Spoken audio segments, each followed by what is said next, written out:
আপনি কি জানতে চান আমি কিভাবে এই গর্জিয়াস গোল্ডেন কালারটা তৈরি করেছি? তাহলে এই ভিডিওটা আপনার জন্য। আসসালামু আলাইকুম। আশা করি আপনারা সকলেই ভালো আছেন। আপনাদের এত রিকোয়েস্টের পর, এত কমেন্টসের পর ফাইনালি টিউটোরিয়াল ভিডিও এসে পড়েছে। আমার প্রিভিয়াস ভিডিওটা প্রায় 2.5 লাখেরও বেশি মানুষ দেখেছেন, কিন্তু অবাক করার ব্যাপার হচ্ছে মাত্র একজন রাইট অ্যান্সার দিতে পেরেছে। আমি যেই স্টার ইনগ্রিডিয়েন্টটা ইউজ করেছি সেটা হচ্ছে বেলজিয়াম পাউডার। এটা আমি কোথা থেকে নিয়েছি, কত দাম পড়েছে, এটা আমি কিছুক্ষণ পরেই বলছি। তার আগে আমি বলে নেই, আপনারা এত ভালো রেসপন্স দিবেন এই ভিডিওটাতে এটা আমি কল্পনাও করি নেই।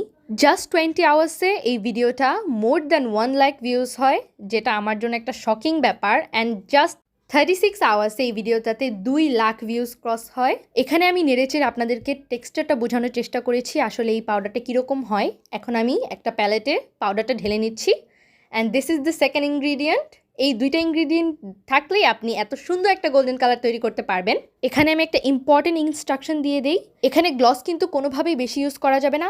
জাস্ট যতক্ষণ পর্যন্ত সবগুলো পাউডার মিক্স না হয়ে যায় ততটুকুই ভার্নিশ দিবেন বা গ্লস দিবেন। এই কালারটা দিয়ে আপনি গোল্ডেন কালারের কাজ করতে পারবেন, প্লাস হাইলাইটস অ্যাড করলে এটা দিয়ে অনেক সুন্দর লাগে। আমি শেষে আমার করা কিছু কাজ দিয়ে দেওয়ার চেষ্টা করব।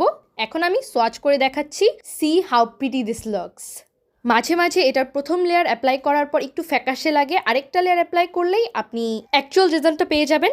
এখানে আমি একটু শো করার চেষ্টা করেছি যেন আপনারা বুঝতে পারেন যে কী পরিমাণ শাইনি। এরকম ভিডিও যদি আপনাদের ভালো লেগে থাকে তাহলে আমাকে কমেন্টে জানাতে ভুলবেন না, এবং আমার ইউটিউব চ্যানেলটিকে সাবস্ক্রাইব করতে কিন্তু ভুলবেন না।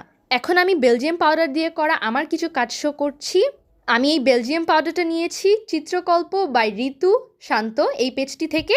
100 গ্রাম পাউডার 450 টাকা নিয়েছে।